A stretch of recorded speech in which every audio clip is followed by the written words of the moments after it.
Okay, so item 1, recording of the meeting. Does anyone intend to record the meeting?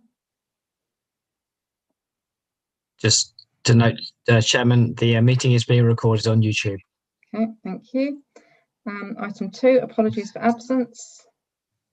I think we're only missing one member of the committee. Have there been any apologies though? Apologies have been from Councillor Hunt. Okay, thank you. That was the one member I identified. Okay, declarations of interest. Does anybody have anything they wish to raise at this point? I don't know if I'd need to make one as being a member of East Herts District Council at any point. Okay, that's for the culture strategy, is it, Councillor Bolton? Yeah, thank you. Okay, is that it? Item 4 is the minutes of the meeting held on the, oh, sorry, Councillor Deering. I guess I should also declare that as councillor. I'm sorry? I'll also declare I'm a district councillor. Okay, for the culture strategy item. May I do the same? Yeah, okay, thank you. Okay, so item 4, the minutes. So we've had these previously circulated. Has anyone anything they want to raise on those? Otherwise, if I could have a proposer and then a seconder. Councillor Lynch proposes, Councillor Deering seconder. All in favour? Thank you very much. Sorry. Yep. Okay, so then we move on to papers. Item paper A as the items that are from previous meetings. As is traditional now on this, we have the update on the Maidenhead Street and Wash and Bull Plain works. And I think it's probably since our last meeting that the enforcement, yes, it is enforcement the enforcement that we need in the street is now in place in terms of sort of the rules governing that, which I think is helping considerably. Is there anything else, Town Clerk, that we need to say on this point? Nothing to add to what's already written down around further to your introduction. Thank you. Okay. Anything anyone wishes to say on that? Otherwise, the only other item, and it's not quite the only other item, it's the only other item in this piece of paper, cycle parking. And again, there is an update. We discussed this at the last meeting. A lot of effort was made to find other suitable sites, and there is now a cycle rack that has gone in a place that at least is sort of not out of keeping. We were very concerned at the last committee meeting of the location near to the Friends Meeting House, so that didn't go ahead, and there is one now installed. And then on the next page, we have the update on the Sustainable Travel Town, that Hertford was not selected from the, I think there were 8 or 9 towns that bid in the end. As set out here, Stevenage, Letchworth and Royston have been taken forward. However, quite a lot of what was in the Sustainable Travel Town activities are covered in what Herts County Council are putting forward in the transport plan that we'll come to in a bit. So that might be covered in other ways.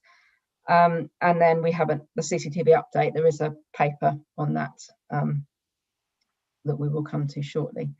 So anything else that anyone wants to say on paper A? Nope. Okay, so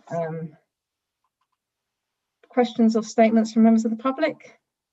None received. Thank you.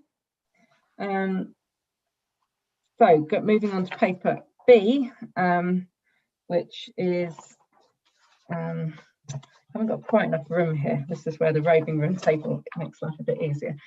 So paper B on page 9, which updates on the Town and Tourist Information Centre since our last meeting. Now, obviously, for a period of time that has been closed in line with other similar premises during the period of lockdown.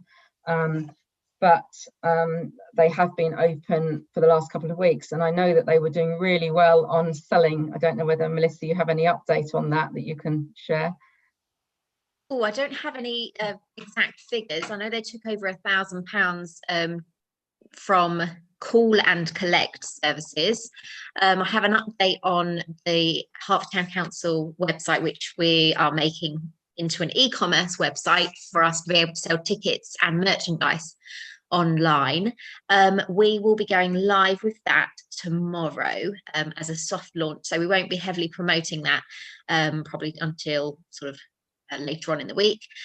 So yes, so items should be available to be purchased from the Tourist Information Centre tomorrow online. Excellent. And yeah, I mean, it certainly, I think, has been really busy since they've reopened, and obviously before as well with call and collect. But I think the calendar and other items have been selling really well, so that's good, as well as obviously all the normal inquiries that go into the centre, and the trails and other activities that they support. So that's generally good news. So the report updates on various activities, and also includes, so obviously pre-COVID, we were doing regular surgeries in the TTIC, and it's been, I think this was something that Councillor Bolton had raised at one point on the online possibility of doing these, and it's something that other councils have done. Councillor Bolton, do you want to? Yeah, I'm very keen that that we start again making ourselves more available for residents to engage if they wish to. I think it's excellent. It was excellent for us being seen in the TTIC, and I don't see why we can't offer that online. Yes, I'd be very much in favour of doing this, please. Do I need to propose it, or? Yeah, I mean, I suppose we just need to think about for a set period of time, just to see. I mean, that's something different as well. I mean, yes, I think probably you could put it up for review, because none of us know what's going to happen. So perhaps you could just do it for 3 months and then review it or something. Can I ask, how do you perceive this happening? I.e., how do we engage? Or like we sit there and how do people come to it? Well, what we did for the neighbourhood plan, the Kingsmead neighbourhood plan, was that we put it out on social media and on the well, you could put it out on the Go Hertford mail out that goes out every week, and then the councillors you put a link on there, the Zoom link, and the councillors just sit there and wait for people to come on if they want to. Sounds good. That's what happened before. We ended up with about, I don't know, 8 people or something. It was a nice chat. If people want something a bit more personal and private, then I think that you'd probably have to organise a separate interview. I do think it'd be good to have 2 councillors at once, though, to protect both parties. Yeah, so similar to how we've done them in person. Yeah. And they could be promoted in the usual way. Is there anything, Melissa, to add on this, or is that it really? Just to find out whether there was interest from councillors to run this. I mean, we could also set up, if an individual has a sort of a private question they'd rather just raise, and we can ask for those to be submitted beforehand, and then they can be asked anonymously. Yeah, so it's just whether there's an interest, really, and if so, the frequency and the duration. Yeah. So I think as well, it's important to, if the idea is to do this by Zoom. Perhaps at the same time we were publicising this, we could remind people that councillors' contact details are available on ward matters and things, and that shouldn't be, because I don't think we're trying to capture absolutely everything, and often it is most effective for people to contact their ward councillor and for the appropriate authority. So this is a kind of additional way, and perhaps we can just be clear on this, because I think it's going to be a little more complicated doing it on Zoom, and also Zoom won't be for everybody. So I think that's also important that telephone numbers, email addresses are available and made public. So if we were to do this on a monthly basis for 3 months and see how it goes, does that sound a sensible approach? Yeah. Yes, I'd really like to do that. Yes, I think having anonymous questions is interesting, as long as they're not abusive. But it's Yeah, interesting.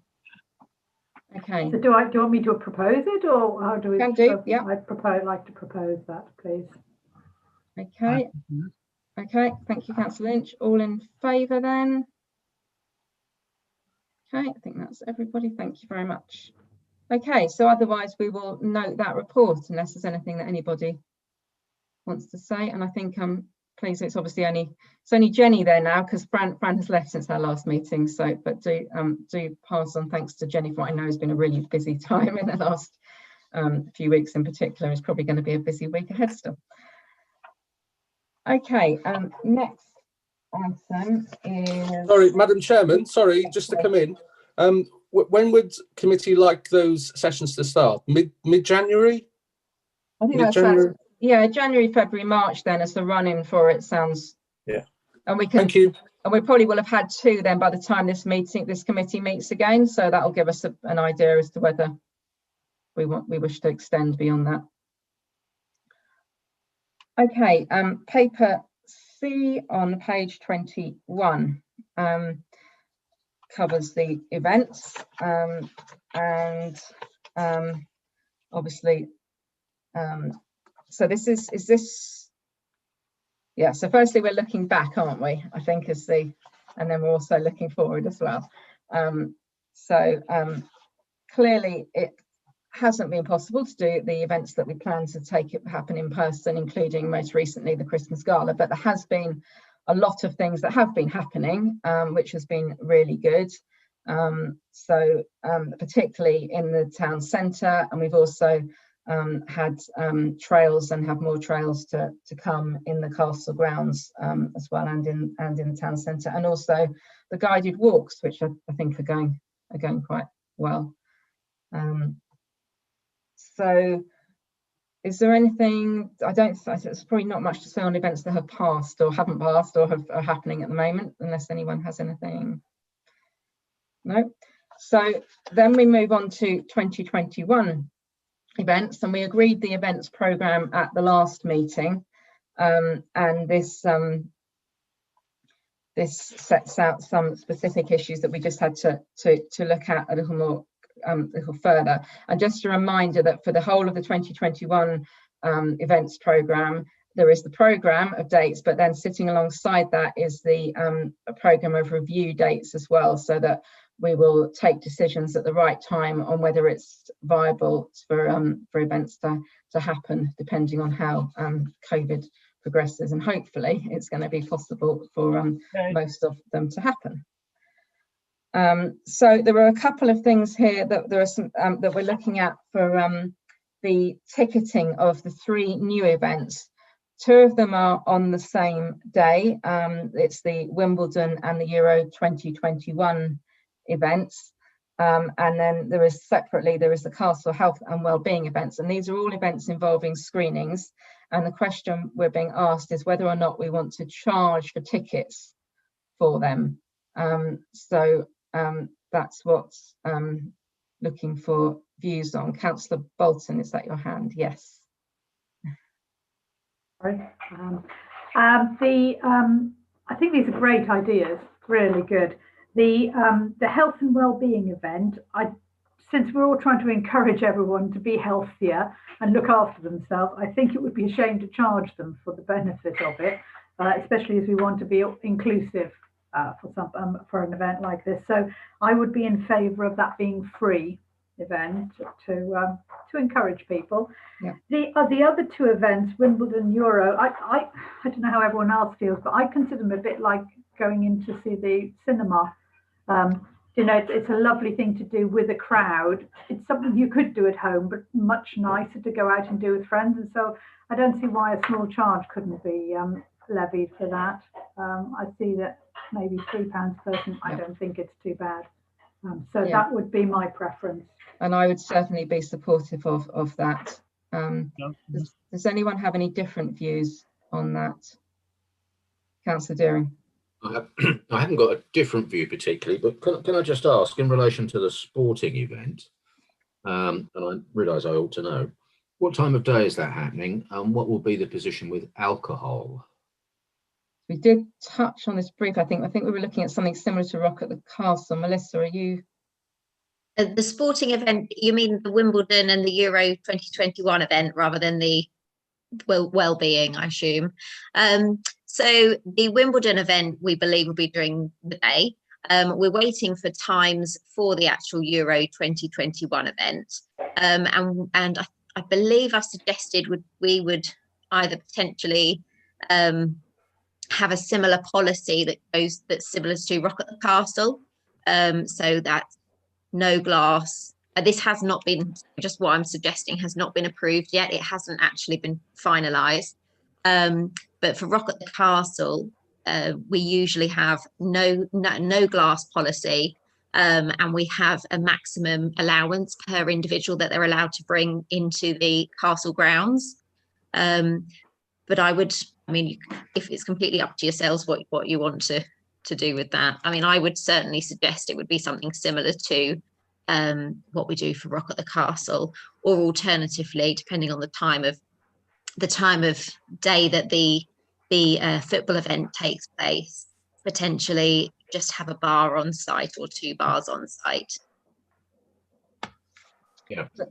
Having asked the question, it just seems to me that the Wimbledon and Euro event kind of screams alcohol, doesn't it? I think we just need to make sure we know what we're doing. I would have thought we definitely want to make it available, don't we? Not least to try and control the situation and make some. Yeah, and frankly, yes, it will also support the event in terms of income generation for putting on the event. So that's something we should definitely come back to at a meeting before we get to that point. But I think the sort of general direction is probably along the lines of the established Rock at the Castle policy, and it would probably be quite good to kind of keep our policies on this consistent, because then it becomes clearer to people that are attending more than one event that this is the rule. Yes, Councillor Brady. In light that COVID might still be around and people will still be very cautious, will numbers be more limited than they would be for Rock at the Castle, and people asked to sit in small groups? So therefore, would ticketing and costings help reduce that and help us know exactly how many people are in? We don't know is the answer. Will that be reviewed closer to the time, because no one knows? No, nobody knows, but no. And that's exactly why we've got this programme of review dates in, so that we will. And what we've done this year is we've looked at the policy, the government guidance at the time, and taken the decision. I mean, obviously in the main it's just been cancelled everything, but I think that would continue to be the approach. Yes, Melissa. Just to add that the events programme set for next year, a lot of the events can take place with social distancing. So these events that we've just been talking about, the cinema events, we are actually able to not rope off, but mark out specific set areas for set, a family, or depending on how many people are able to congregate in a set group. Rock at the Castle is slightly different, but as the chairman said, we have got timeframes to review the events.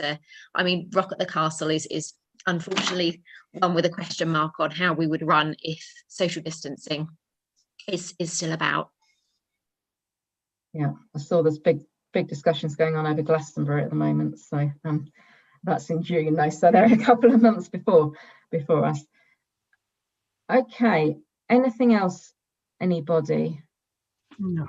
Otherwise, so I'm happy to second Councillor Bolton's proposal, which I think, to be clear, is that the health and wellbeing event remains free of charge, but the Wimbledon Euro 2021 is a ticketed event at £3 as suggested.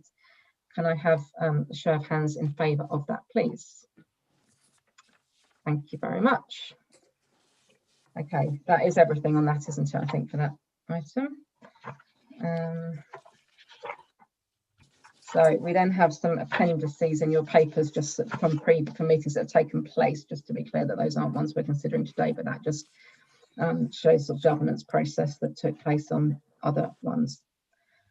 So on paper D, on page 31, is the other town centre activities. And this is a report to note, but there's quite a lot in it. On the Christmas lights, they're all up and looking good, and have all been refurbished over the course of the year or are new. I think the tree is also looking really good. I don't think there've been any problems so far, Melissa, clutching wood here. But if anyone does spot any lights that are off, then do let officers know, because then something can be done about it. In terms of this paper really just reports on what's been happening, which is a lot in the town centre. There's the trails and the light switch on film, which was really nice, with the mayor doing a sort of virtual switch on, which I think has had good numbers of viewings and was a nice way of still being able to do that. It went national. Yeah. So anything else on this at the moment? It's probably just worth noting that we have got some issues with the town centre Wi-Fi, which remains to be resolved, I think, in part. Melissa, is there anything on this that's further? And it's just well, unfortunately, I don't have a further update than what's on section at the end of section. What is 10.1? So we're still waiting for permission and things. So we're at with Mudlarks Cafe, where they've just moved to the new, well, not just, they've recently moved to the new premises. We have permission to install a point there. So there has been some repair work. Jambronies, we're trying to find another location, as Jambronies, they are no longer able to accommodate that Wi-Fi point. So there are a couple of restaurants around that location in 4th Street. But we are struggling to get permission at the moment. I think obviously a number of the restaurants have been closed, or they've had an awful lot to deal with. So we are still working on that. And when we do have any feedback, we'll obviously share with yourselves. Okay. And it's still working, isn't it? It's just not quite as strong in places, because the system, I remember from when we sort of first launched this, that it relies on bouncing off each other along roads and things, but absolutely. So it's working. It's just the speed, the capacity is a little bit slower in certain areas. Not all over the town, just in certain areas where we've got some of the units that aren't working. Okay, thank you. Okay, is there anything further that anyone wants to say on anything in this report? Otherwise, we've also got. I'd like to say how good everything has been. I mean, the officers have done an amazing job, and I think that they need to be praised and congratulated for it. The gift guide that came round was super, actually, and lots of people not connected with the council have remarked on it. So thank you very much. Can you pass that on to all officers involved? Thank you very much. Can I? Councillor Barber. Sorry, also just to say there's been a lot of congratulations on how nice the town looks with the new lights, especially down the Maidenhead Street now that you're able to see down there better and there's no cars. And on the entry obviously into Hertford, it does look very festive. So a lot of feedback is good, positive feedback on that. Yeah, and Councillor Deering.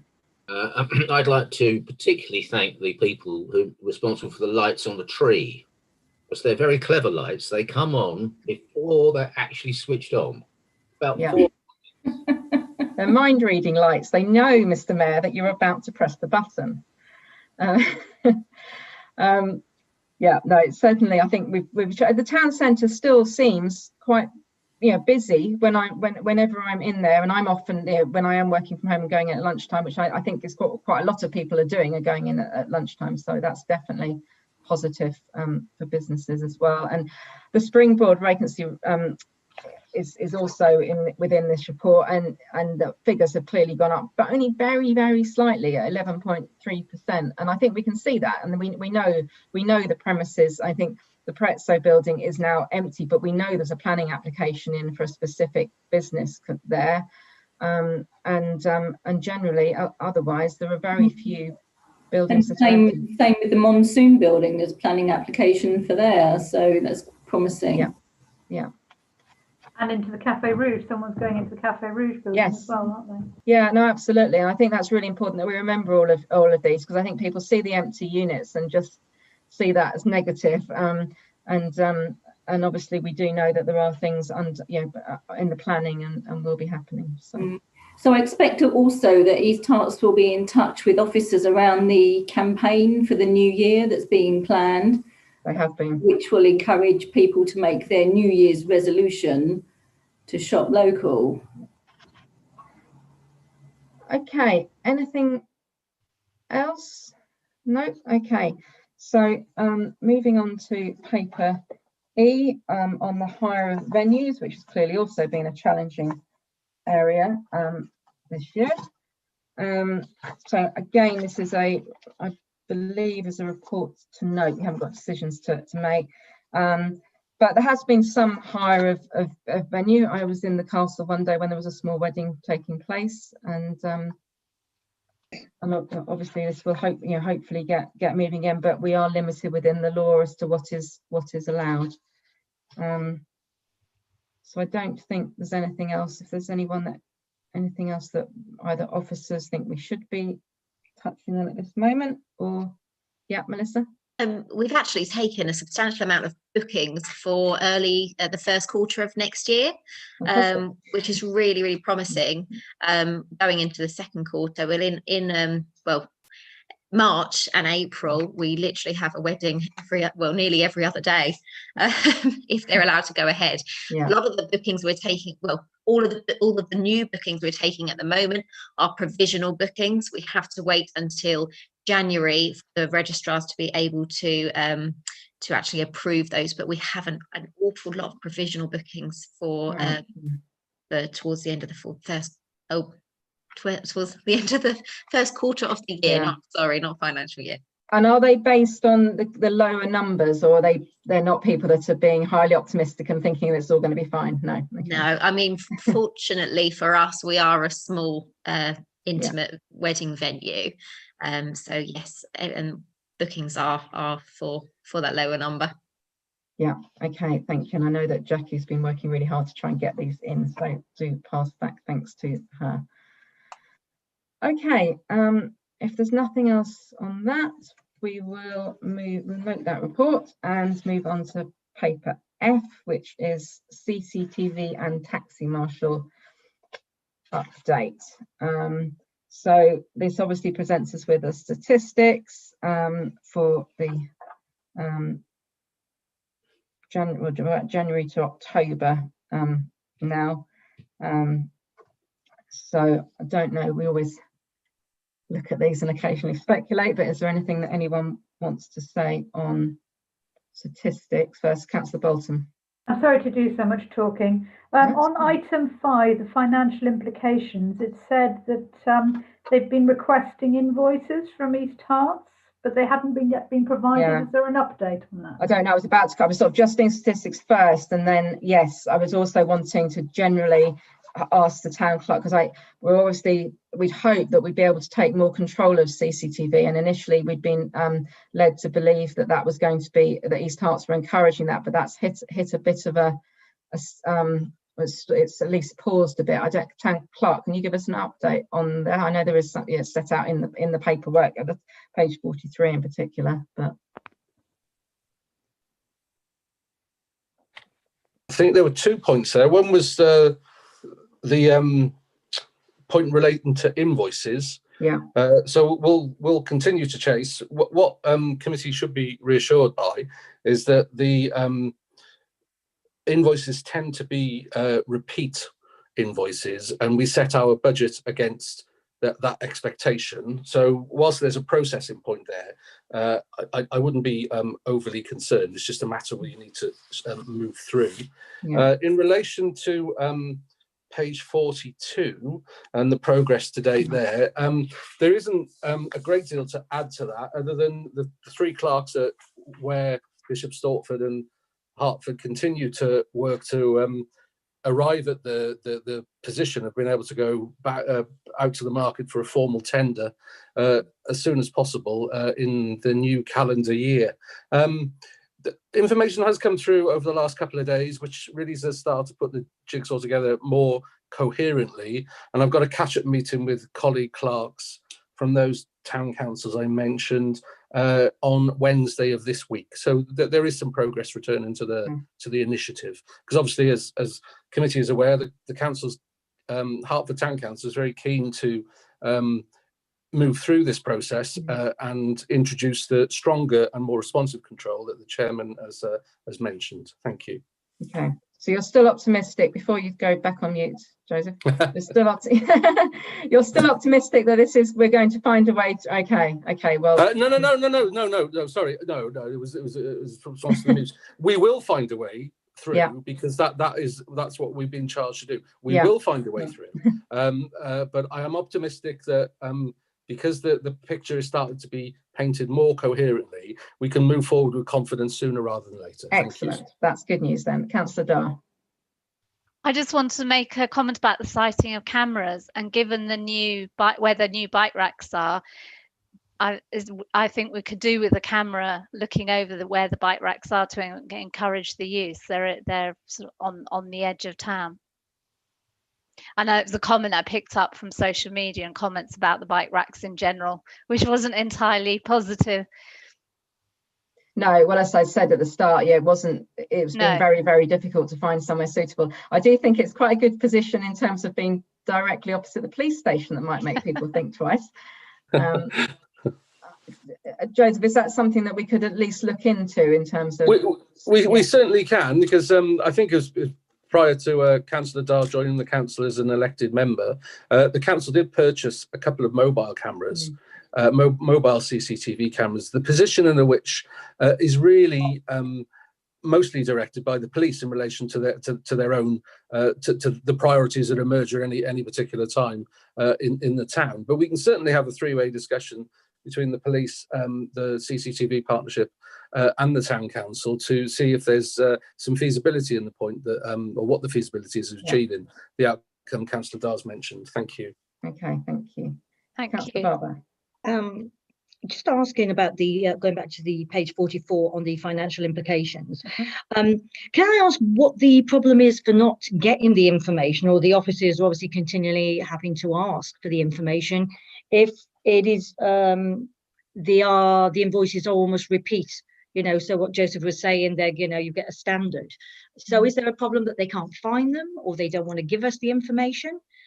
And how long have we been waiting for the information? That's what I would I think the explanation's put in because there's a difference between the actual spend and what we'd normally have expected to spend at this time of year.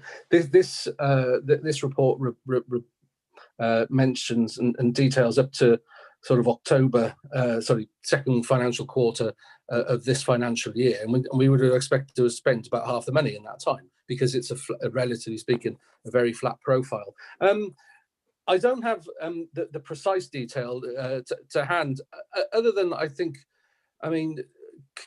council departments across the country, I think, are feeling extra strain because of being diverted to dealing with the pandemic. And I think this may well be just another one of those issues. Things aren't moving normally as quickly as they may through their various departments. There certainly isn't a criticism of anybody involved. It's just to explain the situation in relation to the lower than you would normally expect spending. Thank you.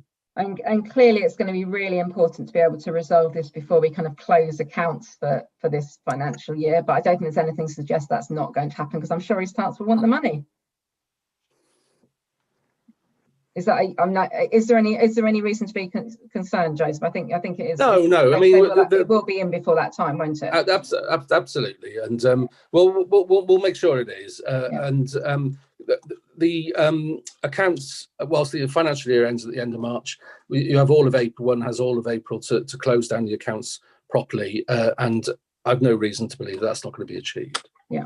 Okay. Thank you. Okay. If there's nothing else, we'll note this report. I should just note the report says that we're noting the CCTV statistics, but we're noting quite a lot more than that. So just to obviously we've had that discussion on various aspects.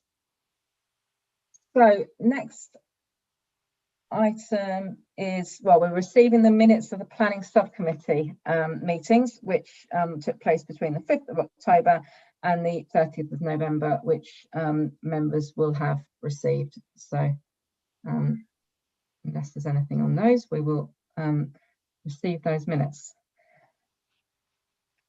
Paper G, Kingsmead Neighbourhood Plan Working Party, and again this is to receive minutes, unless there is anything that anyone wishes to raise. Nope. Okay, thank you, Councillor Bolton. That's one of the members, the chair, who was present for that.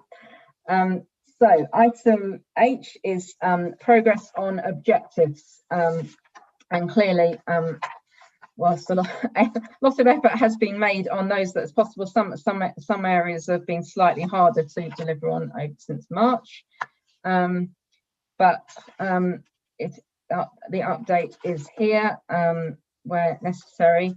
I did just want to flag that the Heritage Trail blue plaques that we'd intended to expand, and it was intended that there'd be a report for this meeting. I think the intention is there'll be a report for the next meeting, but it is being said if locations are identified. I know that there are various people have mentioned locations, so I hope that's all going to come together. Melissa.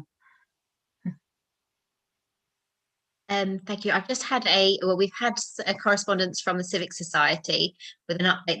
They were asked if there were any locations they would like to put forward for the extension of the Blue Plaque Trail.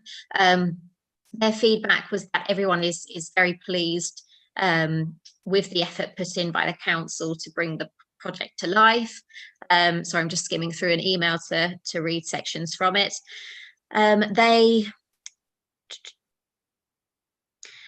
Several have commented on the leaflets that provide information to the public, and that this leaflet could be edited to provide more further explanations about the historical sites and locations that are marked on the Heritage Trail.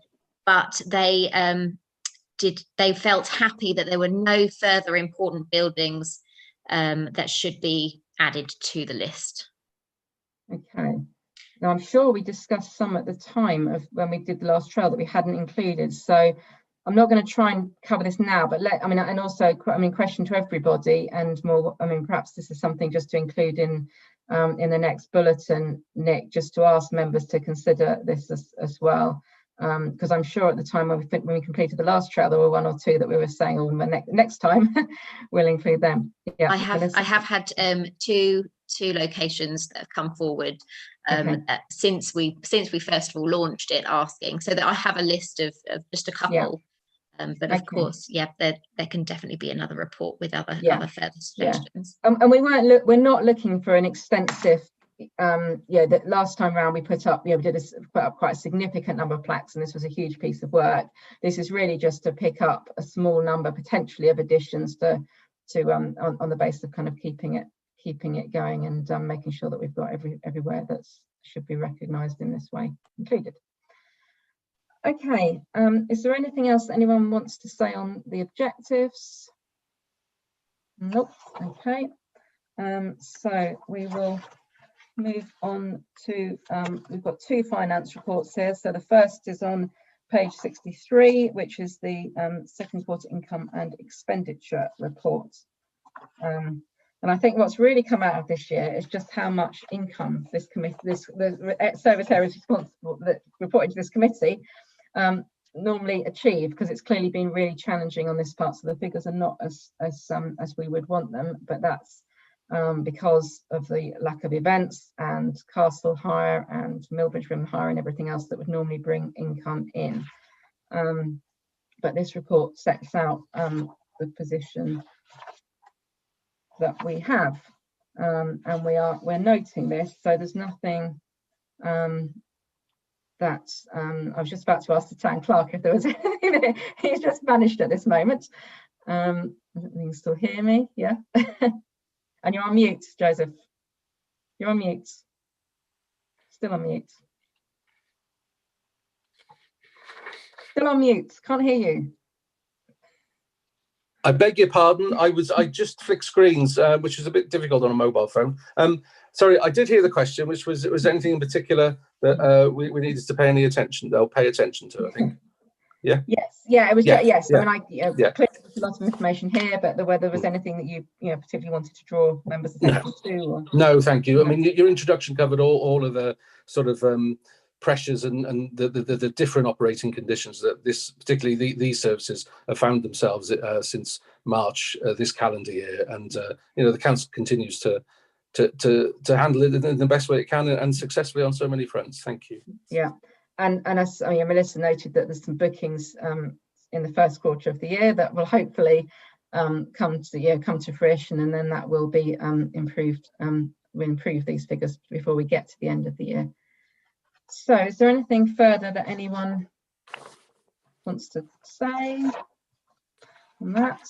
Otherwise, we will move on to the draft budget, which is page 73, but also the figures that are published just before that link into this. This is the final look at this budget, and then they all join up at the Finance Policy and Administration Committee meeting on the 4th of January when we set the budget. So this is sort of final opportunity to say anything in relation to the Development and Leisure Committee budget, but there's a lot of work has been done on this, and Councillor Ruffles, Councillor Bolton and myself met with officers a few weeks ago and did a line by line trawl through this budget, which was really helpful as well. So it's definitely been scrutinised in that way as well. Melissa. Oh, sorry to just quick. There's two areas to flag up that may want some further discussion. Mm-hmm. The first one is the Town and Tourism or Town Development Fund. Yeah. I'm just trying to find the budget code for that and the page, which I can't find off the top of my head. 6036 on page 70 of the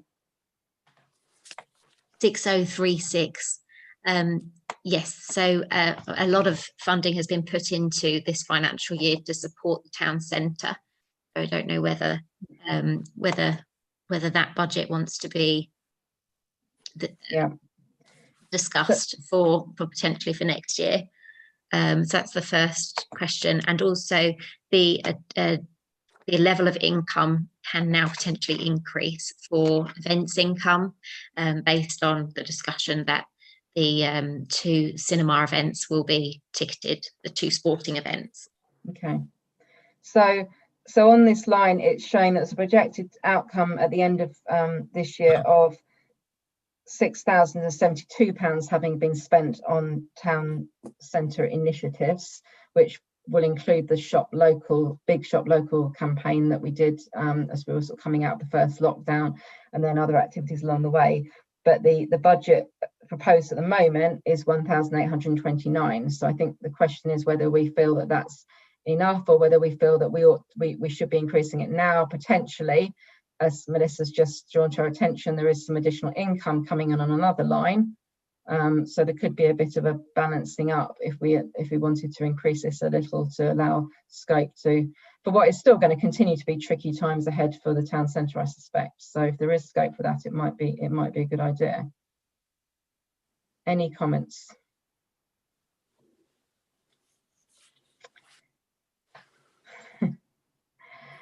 I don't know what's, obviously this budget has been put together as it is. I don't know what's, in terms of balancing that up with other things where we're expecting more income. Is increasing it to 3,000 viable in terms of that still balancing up with what's there? Is that, Councillor Barber? I think it's very difficult, isn't it, to know what next year's going to bring. Yeah. And for the first, obviously, quarter, maybe to March, there may not be anything going on. So I think, your proposal of possibly going for 3, at least then we'd have a little bit more money just in case we need to provide something else, some other sort of literature or some sort of trails or some sort of, something else that we may have to look at if we are no longer, if we're in the same situation or worse, dare I say. Yeah. So I think, yes, I think we should be able to maybe put a little bit in to just in case, really. Yeah, Councillor Bolton. I mean, we've been spending the money to support the local businesses, and things aren't going to get easier in the next quarter. They're going to get much worse, and I think we may just be prepared to spend the extra money to support the local businesses. They're going to need it even more. I'm sure we're going to lose some, which is just such a shame through no fault of their own. So I'd be in favour of increasing that. I don't know how much to that, but I would be in favour of increasing it. Yeah, no, it's a bit tricky just looking at this now without looking at the full set of figures and where the income. We can't know what's going to happen. No, and that's the other side. And clearly, yeah, we didn't know at the start of the year, and the extra funding was found. Councillor Deering.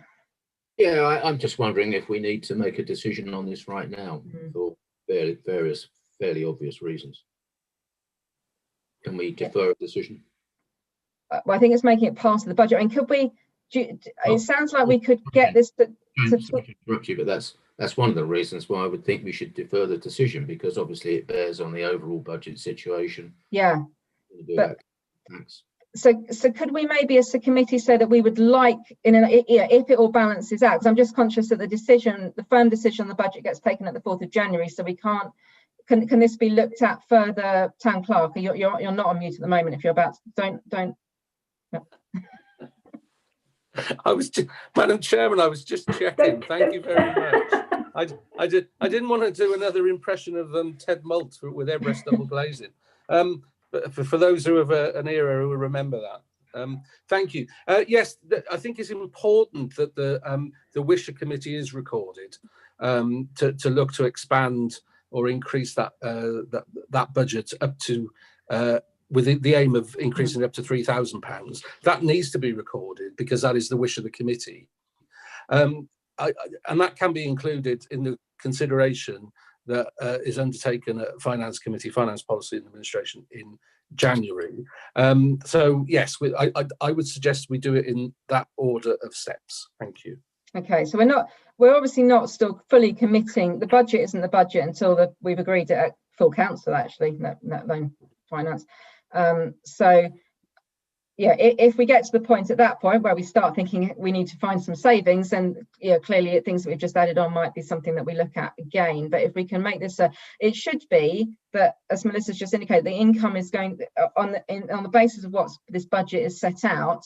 It already should be in a better position because we've just agreed to charge £3 tickets for 2 of the events, which wasn't included in the budget as income. So yeah, and immediately we're in a better position. Yeah, if I may, Madam Chairman, if we had 500 people at the Wimbledon event and 500 people at the football event, which kicks off at 8 o'clock British summertime, we would immediately, assuming they all pay £3 each, that's £3,000.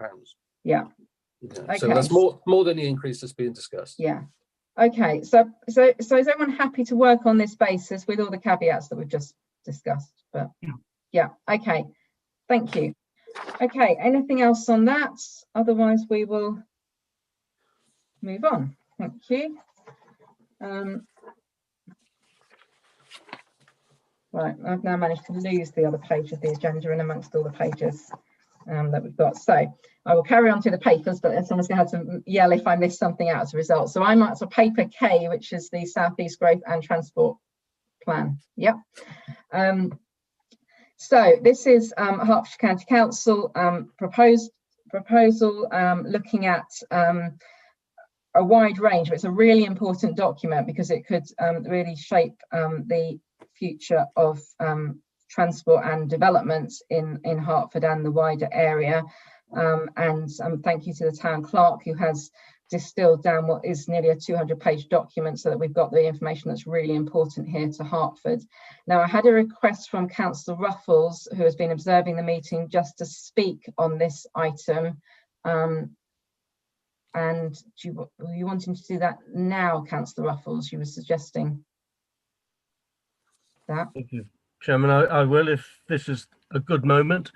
I just want to make some observations, really, particularly as a Benjo ward member, and just will be interested to see which elements the rest of your committee can dwell on. But I hope you'll consider one or two of these bits.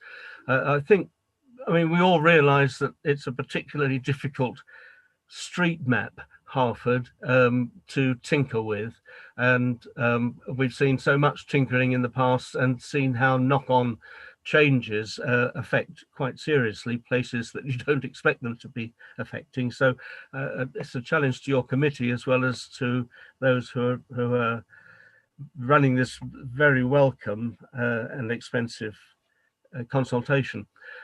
Certainly, I don't think there's any doubt at all, we would all want to say that the east-west travel across Hertfordshire is a major issue for commercial reasons as well as others, but the effect of any change on the A414 for Hertford could well be significant for good or ill.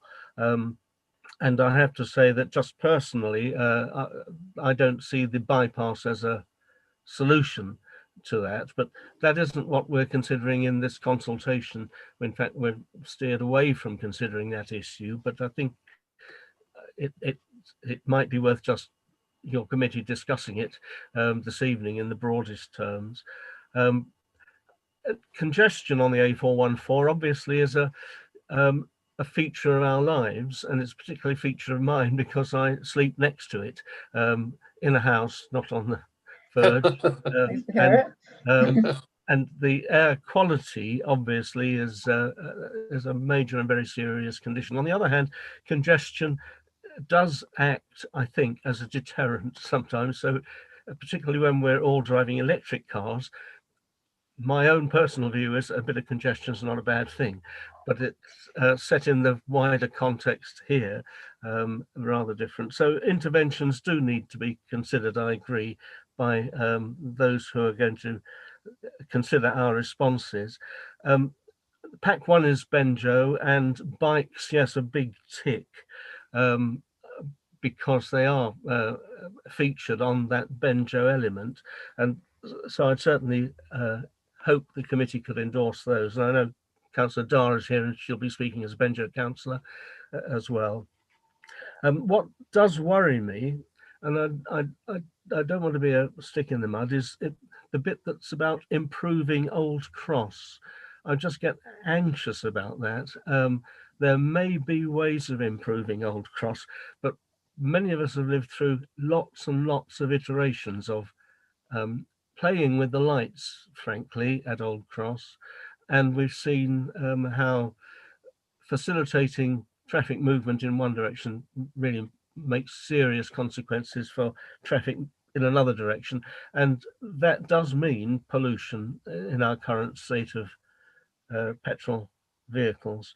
So I'm anxious about Old Cross. I'm particularly anxious, apart from the pollution thing, about pedestrians at Old Cross, because in the past, I think they've got the lights right at the moment, and it's hard to say that without being accused of, not wanting to seek change. But I do think it works pretty well currently for the pedestrian.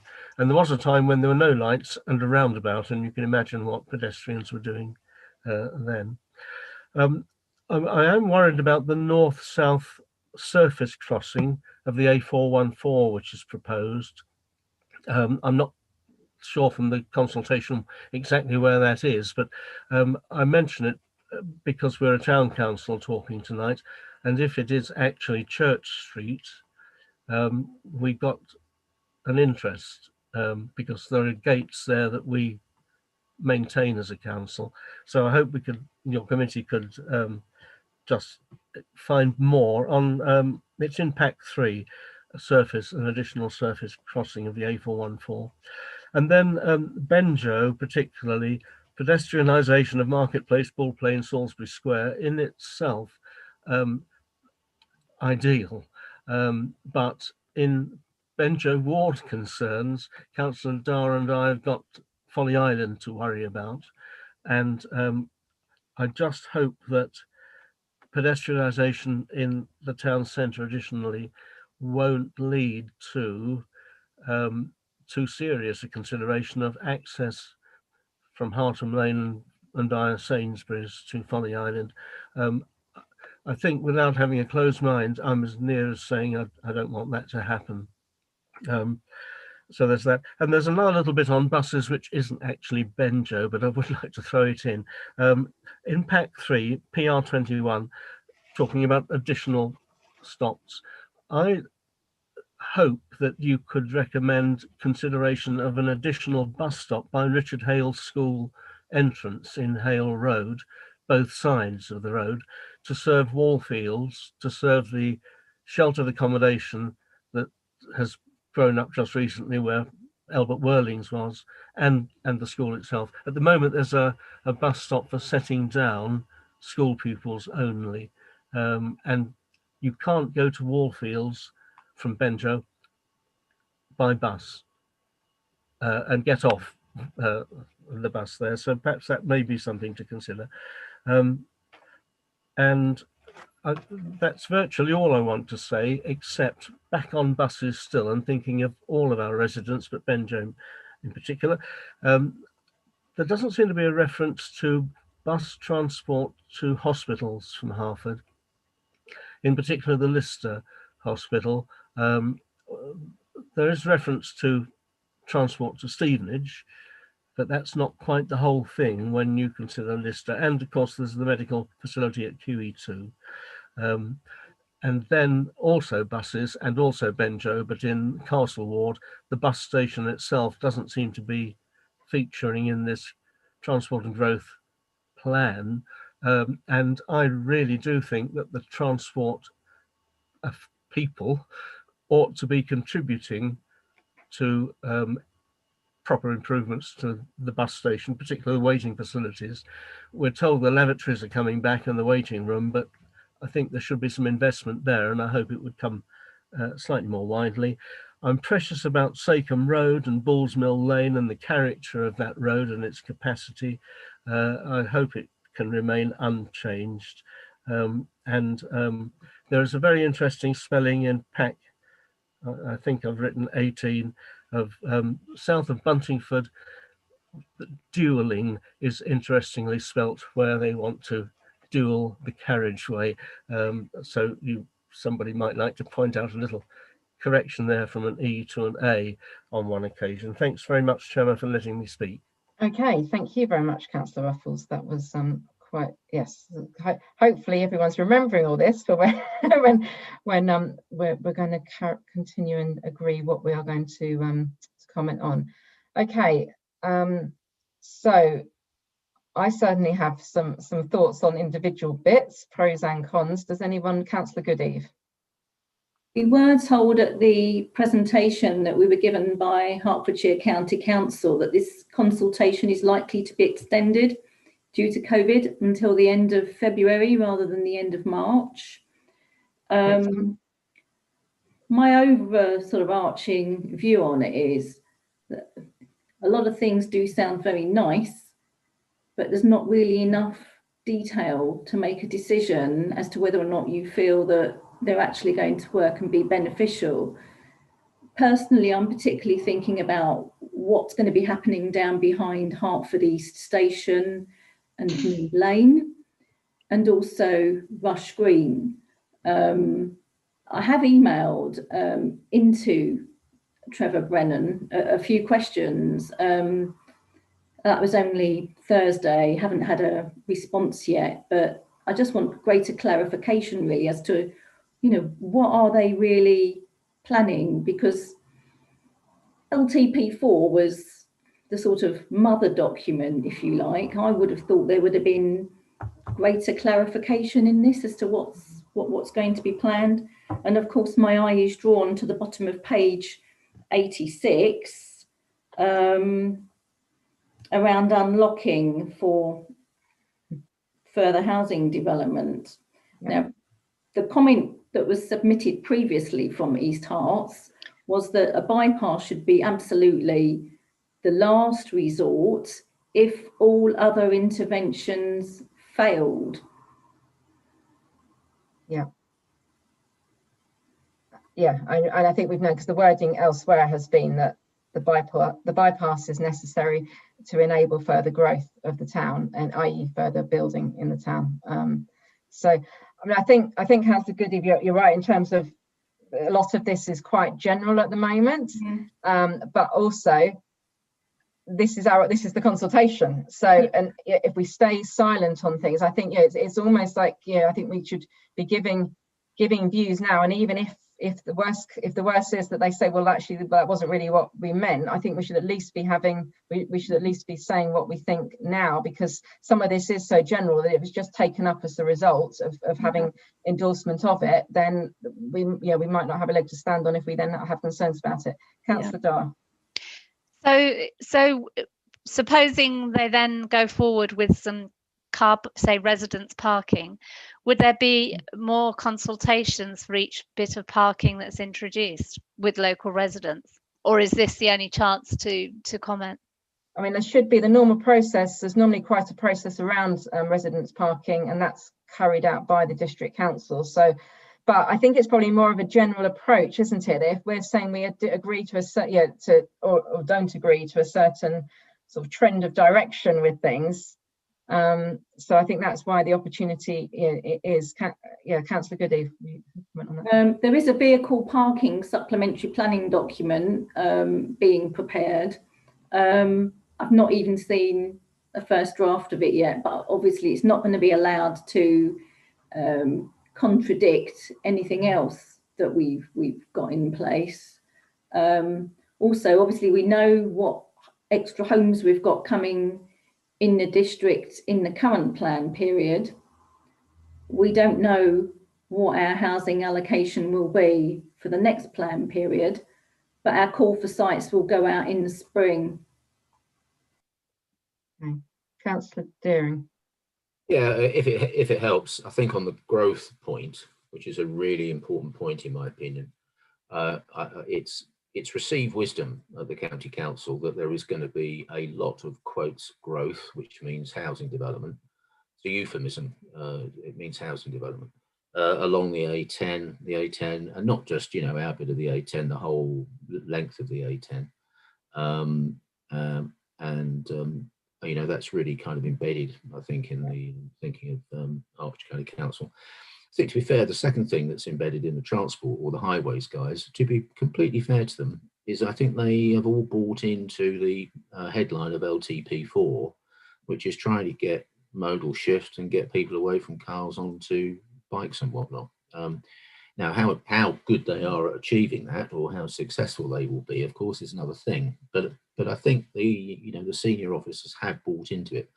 So I would think that that a lot of that will permeate through this paper. I think the next thing I would say is that, and I hope that people here who are familiar with this will agree with me, but I think the county council was very shocked at the reaction it got when is it now, a year or so ago, when it had the public meeting about the bypass, and I think it was very shocked by the reaction. In the chitter chatter I'm involved in at the county, my sense is that the bypass is not on the table. What they have replaced it with, in conceptual terms, is a mass transit system. Yeah.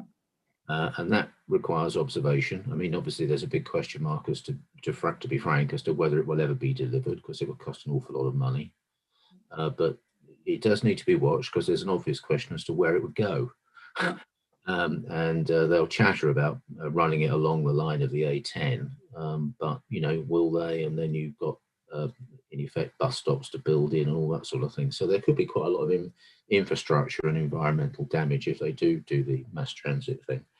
And if I may, I think the last thing I'd like to say is just to pick up on Peter's comments about the A414 crossing. I've re-looked at the paper. I can't see there's any clue as to quite what that would be or where it would be.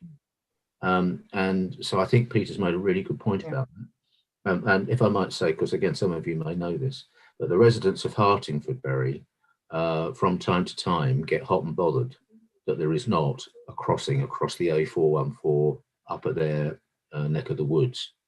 And, I've talked to officers about this, and you just get platitudes. It would be very interesting to know whether that is the suggestion, Peter. And that might be well received by the people of Hartingfordbury. And with apologies, one last comment, Jane. I take on board what you're saying about being careful about what we say. I would have thought at this stage, the prospect of providing a comment on everything that needs a comment is almost undoable. So if I might, I would have thought the formula that we should go back with would be something like, well, we're going to comment on the following points, but don't take silence on the rest as our agreement. No, absolutely. I think that would be a really helpful point to make, because I mean, the consultation aspect, the questions are extremely high level and actually only focus. And there are some really good things in here. I'm not, I think, absolutely, it'd be really good to be able to more actively encourage more walking and more cycling.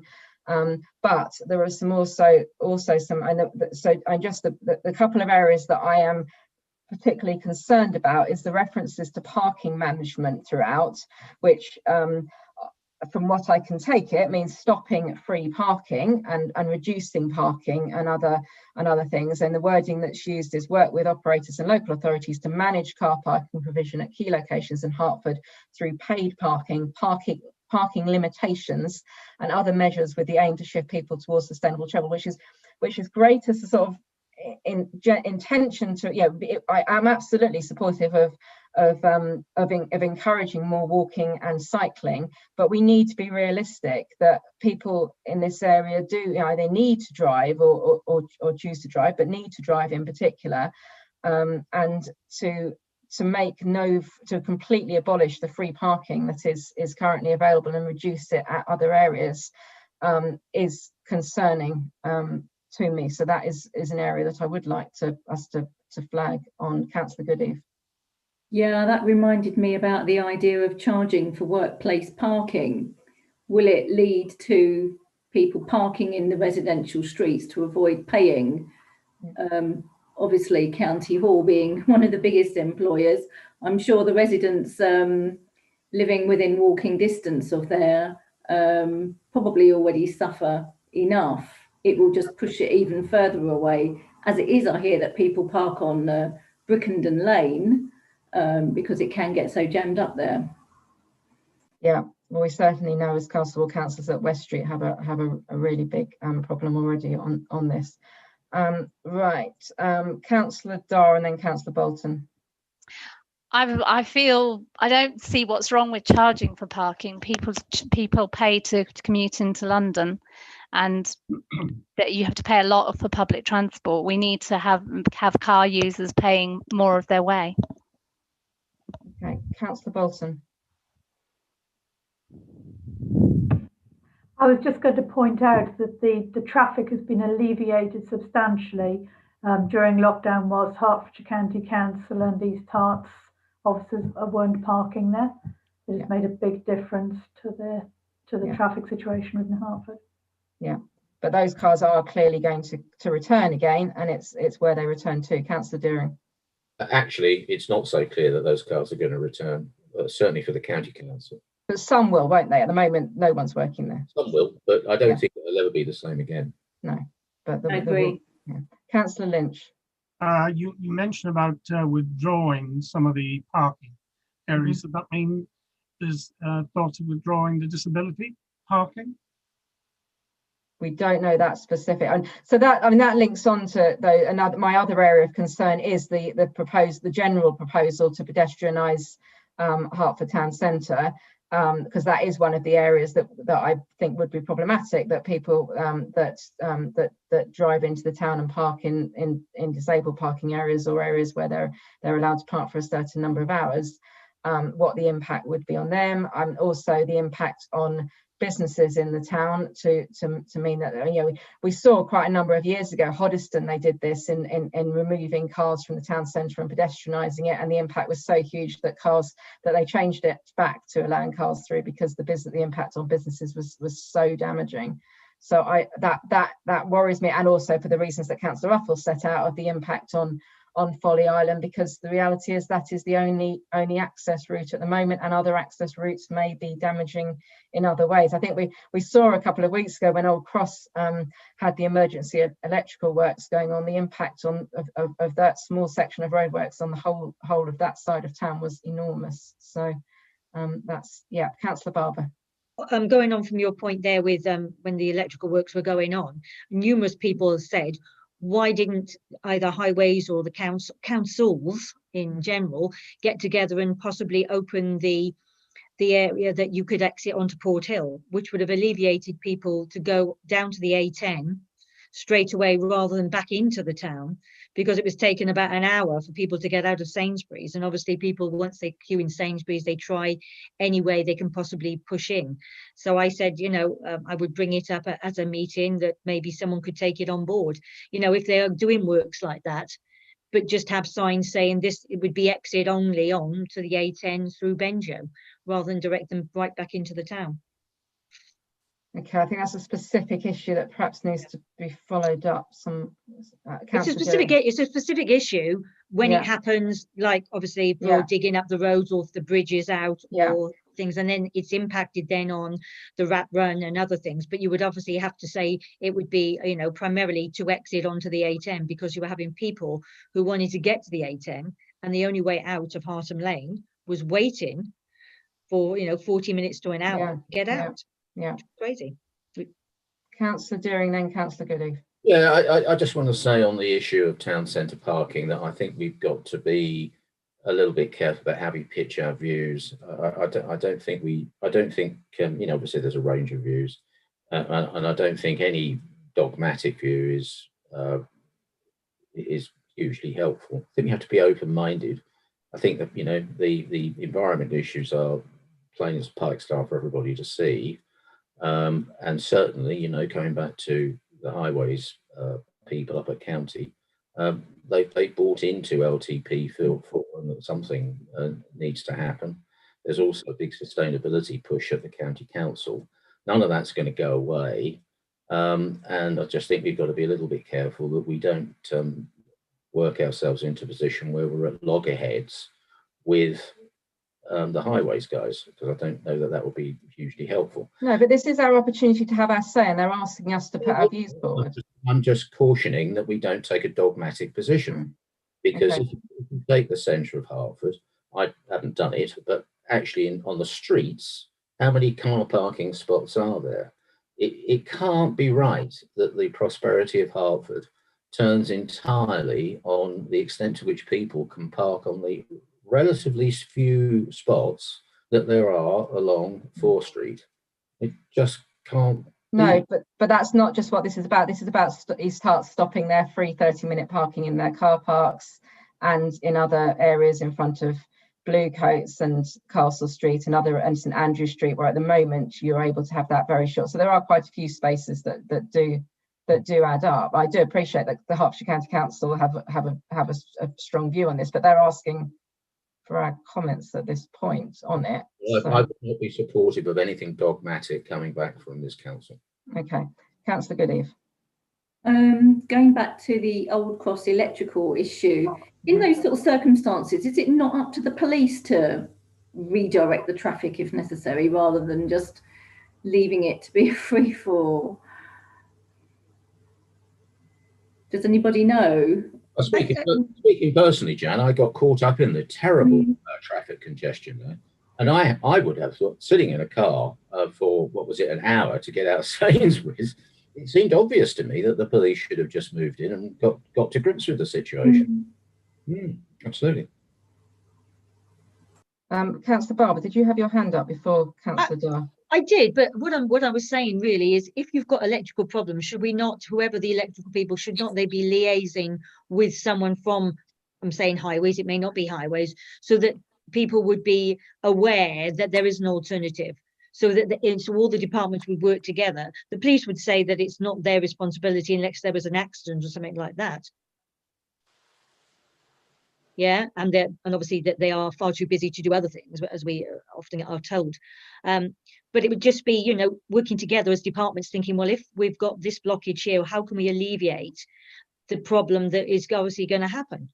And obviously that impacted then on people not going to Sainsbury's, and the Sainsbury's staff saying that for those days they were dead because no one was coming down because they couldn't get out. So they suffered massively with produce being reduced and obviously disposed of because people weren't shopping there.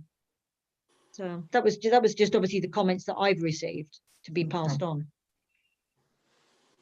Okay, Councillor Dar. I'm interested in the idea of 20 miles per hour in urban areas, and I've been reading a lot about it. I'm surprised it's not in here because I see a lot of arguments in that it increases walking and cycling by the figures I've been reading as 20%, and that it's very popular in the British attitudinal survey. They said 71% of people supported it, and I think that wider use of 20 miles per hour, for example, down Bengio Street, which is also part of the Bengio neighbourhood plan, would be really popular and would be helpful in encouraging walking and cycling. Is it possible even to have a speed limit reduced down to 20 if it's a road? Do you know that, Bob? Well, if it helps, I'm sorry to be boring because I'm sure most of you know this. As a county council, I've learned a bit about speed, and if you have a community that wants a lower speed limit introduced in their village or their road or whatever it is, although obviously that does go through the county council, actually the root issue there is the police, and to put it as politely as I possibly can, the police are very reluctant to support any speed limit that is not, quotes, self-enforcing. So where it works its way through is you want to introduce a lower speed limit than presently exists. You have to have a consultation that obviously costs money. So let's just say we've got a community that wants to have a speed limit of 20. As things presently stand, if the speed survey shows that the natural speed of traffic is 40, the police will not support a 20-mile-an-hour zone because they say that the natural speed of the traffic is 40 and therefore 20 would not be self-enforcing. What the residents say to that is, well, that's crazy because it's precisely because the traffic goes at 40 that we want a 20-mile-an-hour zone.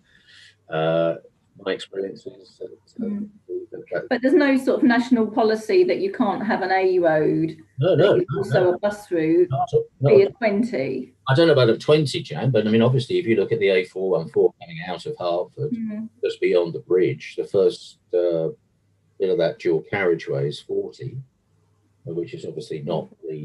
Personally, I wasn't necessarily thinking of like a dual carriageway. I was thinking of like an A road, like the A119.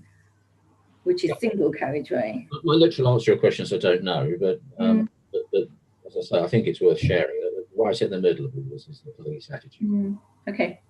I mean, I was thinking of Bengio. The B is a B road. The Bengio Street is a B road, and there's a lot of children walk to school down it, and the pavements aren't that wide, and it seems would really encourage walking and cycling to have lower speeds on that road, and it is in the neighbourhood plan. Because there wasn't much we were allowed to put in about transport in the end, but that was one of the things that did get in. Transport's obviously a big issue right across the town, isn't it? Yeah. Councillor Bolton, then Councillor Barber.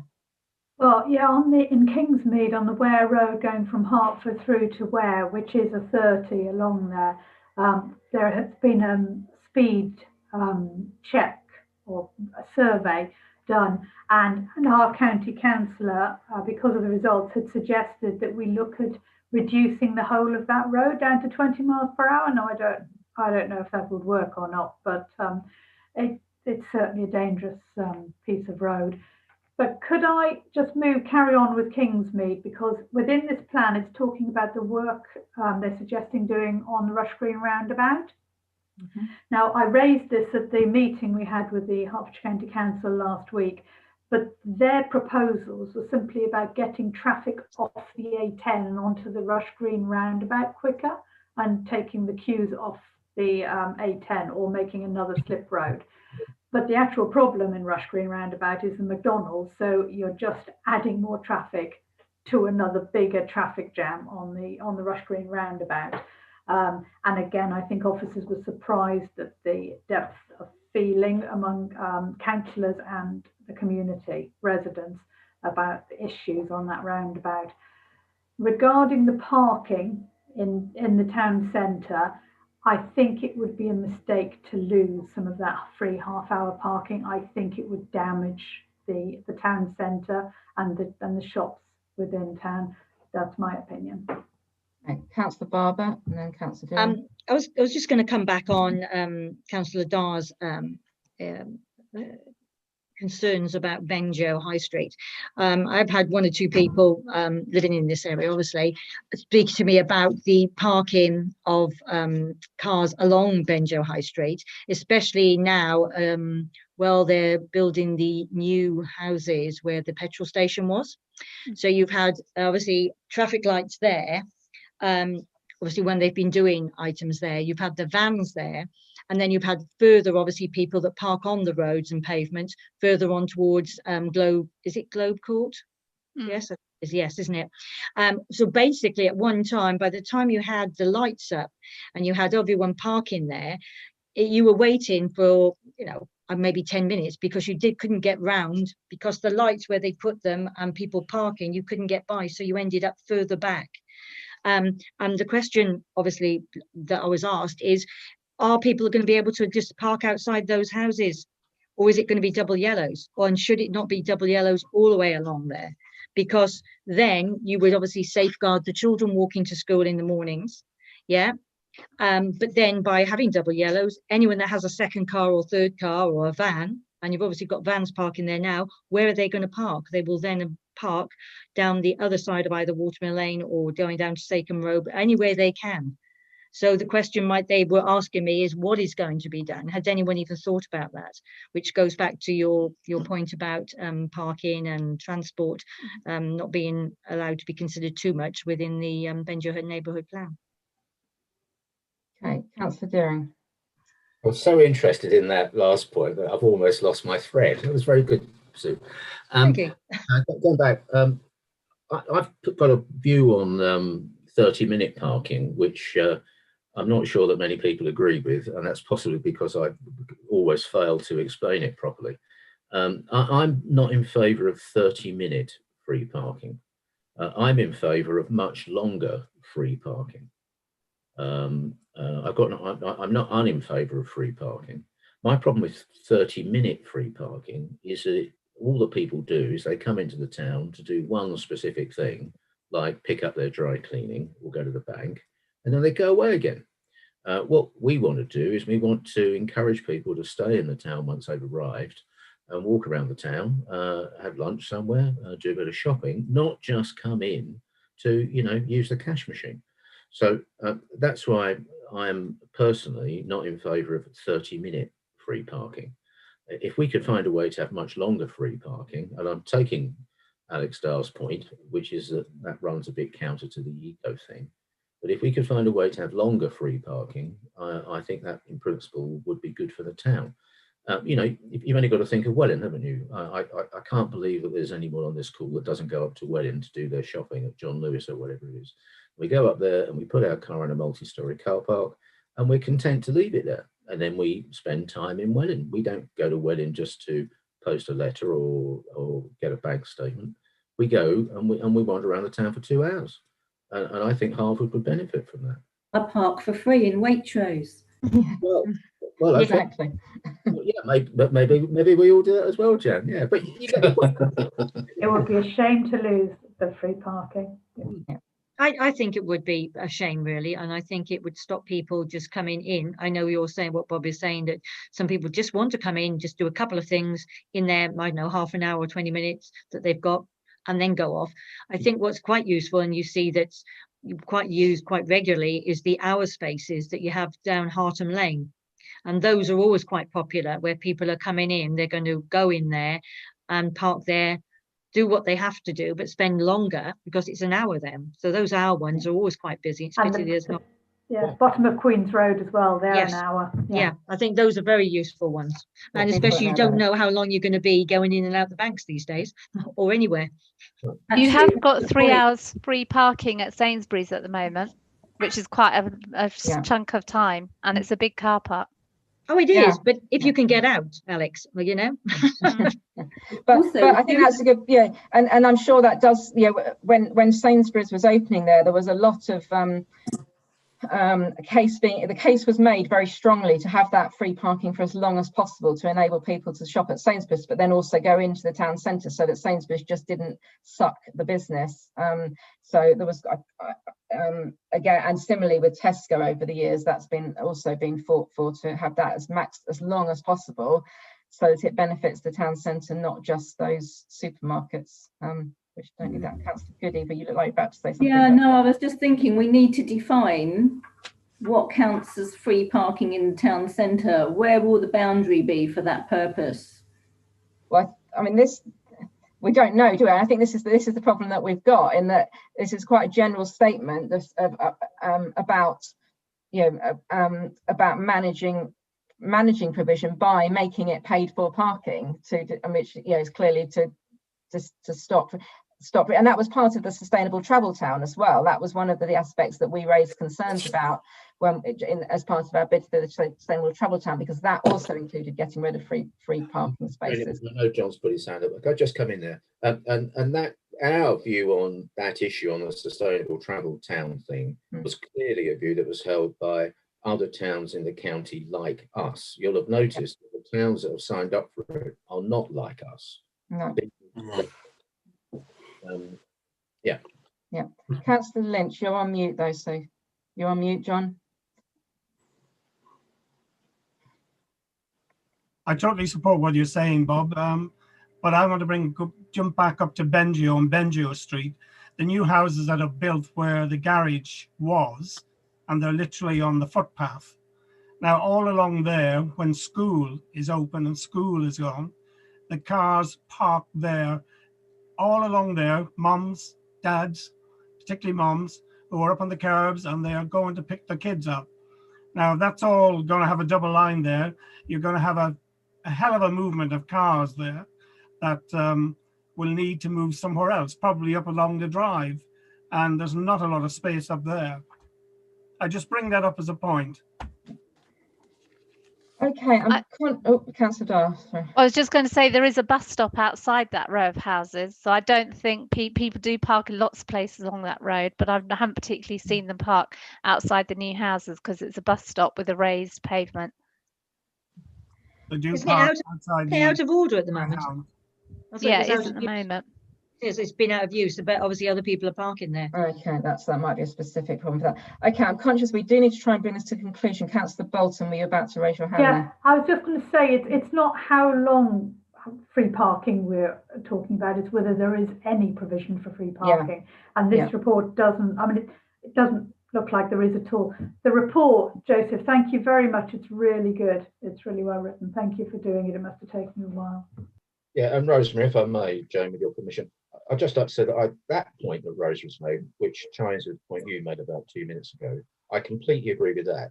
If the idea is that there is to be no free parking in Hertford at all, that will drive people away. I'm completely against that. But we need to strike a balance that avoids traffic churn in the centre of the town and encourages people to stay in the town. Okay, so sorry, Town Clerk, sorry, no. Thank you. Just a couple of points on parking pricing strategy. One of the things committee might like to ask the town clerk to write back with is a pricing policy, including provision of free, can be focused on short stay, if that's up to 2 or 3 hours, 3 or 4 hours, can be focused on short stay to keep the churn going and allow all the things you've talked about to happen, and then look to recover some of the lost income. If you give it away at the bottom, you need to get it back at the top, and perhaps stretch the parking charges for longer stay, and that would feed into encouraging people to use other modes of transport if they're coming in regularly and for sort of all-day stays. What I was going to ask, Madam Chairman, as well, is the committee does need to formulate the answer to the yes/no questions on "Do you like our ideas?", which is the only consultation material. Yeah, I mean, I don't know whether we do though, Joseph, because I think it's so simplistic in terms of what they're asking us that I think Madam it's Chairman, that. the answer can be not applicable, but we need to discuss what our answers are going to be, because that's the question that comes out in the consultation. Yeah. We can say we don't want to answer it because it's too broad or too general. We can say that, but we just need to agree what we're going to say. Yeah, no, that would be my view, Councillor Deering. Well, I'm just going to say, it was a question for Joseph, really, which is, Okay, we've been presented with some questionnaire questions, and obviously the knee jerk is you answer them.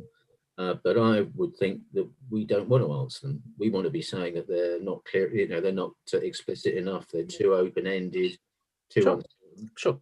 Yeah, Yeah. absolutely. I mean, I yeah. think My question to you, sorry, Joseph, I'm sorry. My Yeah, sure. question was going to be, can there possibly be any reason why we can't go back along those lines?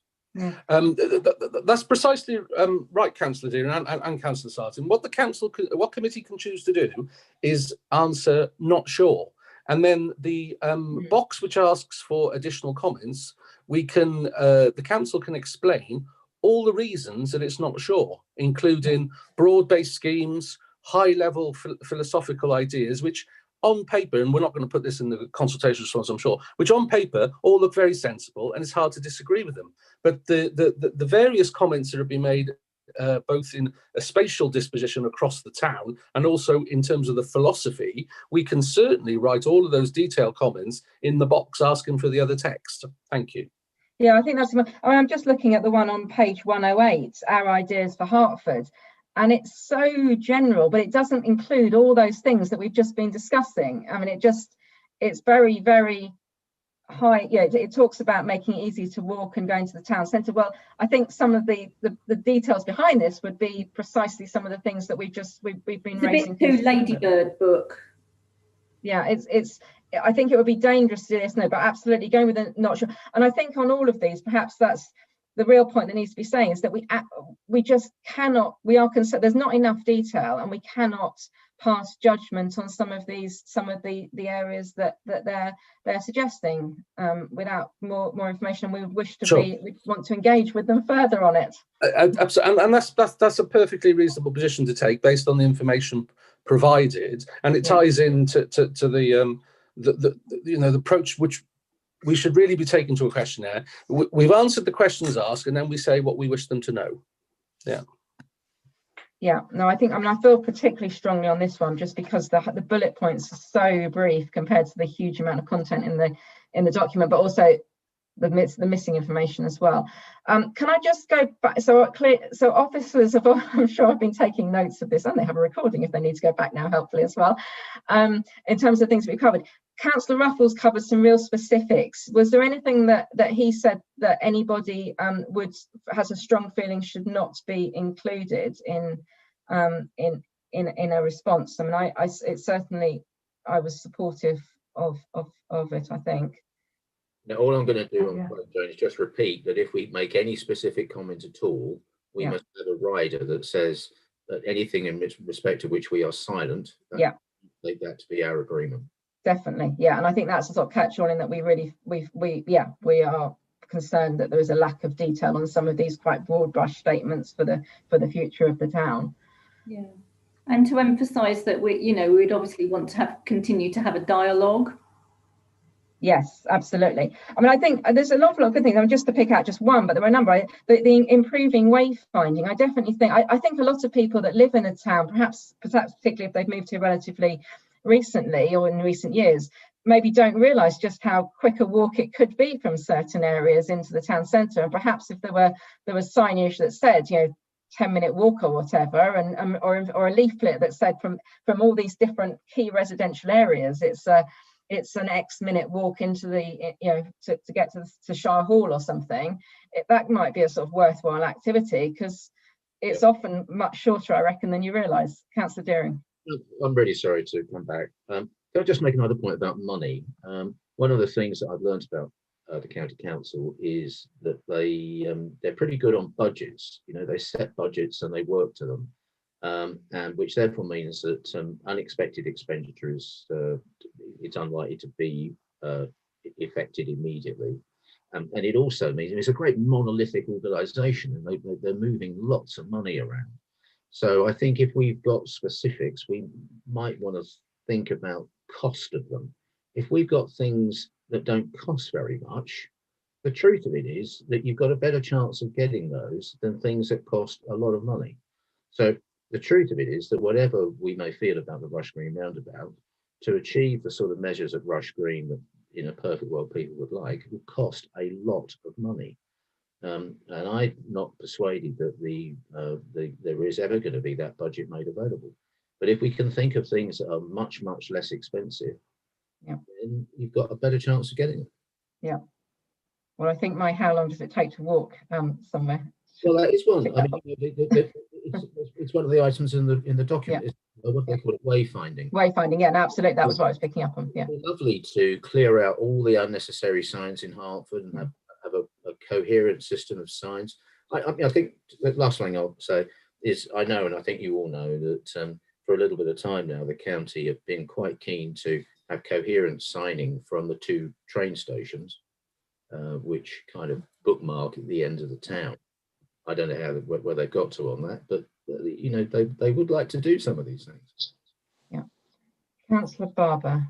Just one thing, obviously carrying on from what you were saying with signposts, over the COVID times, the amount of people that were wandering around, obviously up in Benjo and through fields, not even knowing where they were and their sense of directions, you know, thinking that they were in the back of Benjo and they were on the halfway to where. You know, it was frightening. And your idea of having signposts or little information, I don't know, even trails, a bit like you have over the meads, explaining to people exactly where they are was, you know, would be useful. And as Councillor Deering says, if we could get that through county and get some various grants, that would be also very helpful at this time when people are still walking, which is nice. Yeah, no, absolutely. Okay, I think so. I'm very conscious of time in that there's so much in here. I'm sure we could carry on for many hours, but I don't think any of us really want to be doing that. And I normally aim to end these meetings by 9 o'clock, and I failed. I think we've covered quite a lot. Our office is sort of comfortable in drawing that together and perhaps sharing that with myself and the Vice Chairman. Yes. That's me. Yes. Okay, I'm awake. If in the resolution the comments noted are to be passed back to Hertfordshire County Council, and the final draft response delegated to the town clerk in liaison with chair and vice chair. Okay, thank you. And I think, yeah, and really important, as we've now said a number of times, to lots of caveats here, that this is not, we expect this to be kind of the start of the conversation with the county council on what can be done to improve getting around Hertford and hopefully reducing car usage in sensible ways. And yeah, this is just the start of that, and we will look forward to further discussions. Okay, is everyone happy on that? Okay, thank you. So final item was an additional paper, which I think, so I don't have a hard copy of. I don't know whether anybody else has. So I have a electronic copy, which is the East Herts Draft Cultural Strategy, which again is quite general in terms of, I think it's quite hard to argue against much in it, was my main thoughts on this. But the town clerk's report particularly draws out certain questions, and I was thinking again on the basis of whether they ask for this or not, that perhaps we might wish to contribute information on what Hertford Town Council does in this area, so that can be drawn into it. Councillor Bolton. What do you want district councillors to do? I mean, do you want to go on mute and take video off, or? I don't think you have a. I think we were just noting interest. I don't think you were. I don't think it's a prejudicial interest, unless the town clerk has a different view on that. I don't think it's a problem to certainly stay in the conversation. You've declared your position in relation to your being a councillor. Because of the nature of the conversation in relation to the strategy, as the Madam Chairman said, is quite high level, and this can be, I think, probably positively responded to. So, and the nature of the decisions being asked, I think, is fine to carry on. Okay, thank you. Thank you. Okay, so I mean, in terms of the sort of the questions for us, and this is clearly a document. So can I just check who has left the meeting? Because I've now realised I'm not sure who we're missing. John. John, no, John's there. there. John's there. Sorry, we've lost someone. It's a bit like, sorry? Peter, that's it. Sorry, thank you. It's a bit like that game that I remember playing at parties, when an item gets taken off the tray and you have to remember what it was. Right. So we have all the committee members that were here still here. So there are 3 questions in particular for organisation. They talk about organisational clubs. Now, this is clearly a document that is being put out to all types of, I'm imagining, arts groups and other things, and whereas obviously we are another local authority. But this is an area on this sort of cultural piece that we do a lot in the town. Some things that are very obviously part of this, in terms of like the arts trail in the spring, and then the open air cinema, the Rock at the Castle, and all manner of things. So as I say, I do think we should be, as part of what we're going back to, saying, well, maybe, you know, this is our plan for the next year, just to give an example of the sorts of work that we do in this area, and that would be pretty straightforward. But is there anything that anybody specifically thinks we should be addressing in terms of Hertford more generally and the cultural matters, or the specific questions set out in the strategy? Councillor Barber. Sorry, I'm speaking a lot now. No, go for it. I agree. What you said is that we should highlight as town councillors exactly what we do as far as development and leisure, and what we provide for the town for youngsters, as well as other areas where, such as the meads, where you can go walk in as well, so that we show what we're contributing as, you know, a small cog within East Herts, not just East Herts Council or the district. So people are aware that these are things that are going on, and such as, you know, we can all do various things within our different wards. You know, if you want to look at things like that, you know, what Benjo has to offer, what Kingsmead, what Seal, you know, various walking routes, cycle routes that are available even now. Yeah. You know, and things that, you know, little small communities are doing, like, for example, the Pinehurst redevelopment of being taken over by themselves, and to make it more available for the whole of Kingsmead, not just Pinehurst. So, you know, those things that I think we could be highlighting ourselves as well. Okay. I noted, and one of the questions that is, and the town clerk's highlighted, was what's stopping your organisation from delivering cultural activities or events for vulnerable people, which just did make me think whether there's anything in our events programme that is particularly inaccessible that we should be doing differently. And I'm not immediately thinking that there is, but is probably just worth challenging ourselves as the way that we have. You know, we try quite hard with the events programme generally to make sure that there's something for everybody, and that ranges from the play day event for sort of very small children, and up through sort of, well, Rock at the Castle is really just have a wide audience really, but it is touching on things for everybody, Heritage Open Day and all manner of things. But and Madam Chairman, if I may add, in normal circumstances, some of the mayoral events reach out particularly to older people, including the tea party and various other things. Yeah, and that's perhaps worth touching on, as well as the broader events in terms of what we are doing. So, I mean, in terms of ambition for maintaining or developing, I mean, I think we're fairly clear that we maintain the programme of what we do, but we also do look to improve it and add to it and make changes. For example, the events that we discussed earlier in terms of screenings of sporting events and things. So I think we're demonstrating through that we are developing. And in terms of, I mean, I think we can demonstrate by numbers in terms of attendees in a normal year at some of these things as well, and their popularity and how that's grown. So is there anything that anyone thinks we should be adding beyond that, or is that enough?